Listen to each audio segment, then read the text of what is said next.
কোর্টে যেই দিন তোলে দেখিনি ওর চেহারার ভেতরে কি। প্রত্যেকটা জালেমের চেহারার ভেতরে এখন হতাশা বেজে উঠতেছে।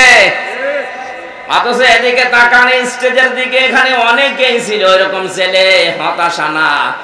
আমার মনে হয় জেলখানায় এদেরকে কড়া লাগিয়ে নিয়ে যাওয়ার সময় মুখে হাসি ফুটে উঠেছে। মানুষগুলো হতাশ হয়ে গেছে। হতাশা কালো চিহ্ন তাদের প্রত্যেকের চেহারার ভেতরে আল্লাহ ভাসিয়ে তুলেছে। তার প্রমাণ এই 15.5 বছরে জালেমদের কথা মতো সবচাইতে বেশি আলেমদের অপমান করার জন্য এই লোকটা উঠে পড়ে লেগেছিল। আলেমদের তালিকা করত, যারা কোরআন প্রচার করে তাদের আমার নামও দিয়েছিল। আল্লাহ উল্টিয়ে ওর নামকে তালিকায় এনে দিয়েছে। যে অবস্থা তৈরি করেছিল এই মানুষগুলো, আল্লাহ কোরআনটা সিস্টেম পাল্টিয়েছে। বাস্তবতা দেখুন, আল্লাহ বলেন এমন বাগতাতান করে ধরলাম আকস্মিক ভাবে, ফাইদাহুম মুবলিসুন।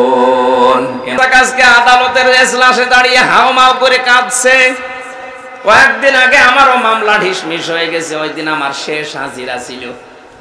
যে দেখি হাজি সেলিম শিশুর মতো কাঁদছে, আমারে ছেড়িয়ে দিন, ছেড়িয়ে দিন। শয়তান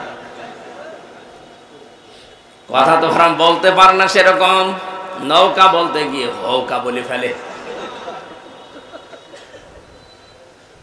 অথচ 5 তারিখের আগে ওর যে দাপট, ওর যে গোনা, ওর যে পাপ, শয়তান পর্যন্ত চিন্তা করেছে যে এত নিচে মানুষ নামলো কি করে। শরীর চলে না, অসুস্থ বলে, অথচ মেয়ে লোক নিয়ে নাচানাচি করছে। এটা দেখা গেছে জীবনে। আল্লাহ সহ্য করবে কি করে আপনার এই পাপ? শরীর যা চলে, সে যদি কিছু করতো মেনে নিতাম। যেই কয়টার নামে এখন নারী কেলেঙ্কারি বের হচ্ছে, একটারও আমার মনে হয় এই মানিকের মতো বেশি নেই। হ্যাঁ,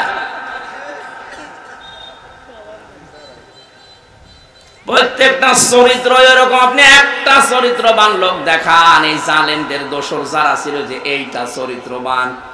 আপনি মনে করছেন হারুন আঙ্কেলের চরিত্র ভালো? কিসের চরিত্র? ওর নামে এখন যে সমস্ত ভিডিও বের হচ্ছে, শয়তান পর্যন্ত আমার মনে হয় বিশ্বাস করতো না, অথচ বিশ্বাস এখন করা লাগছে।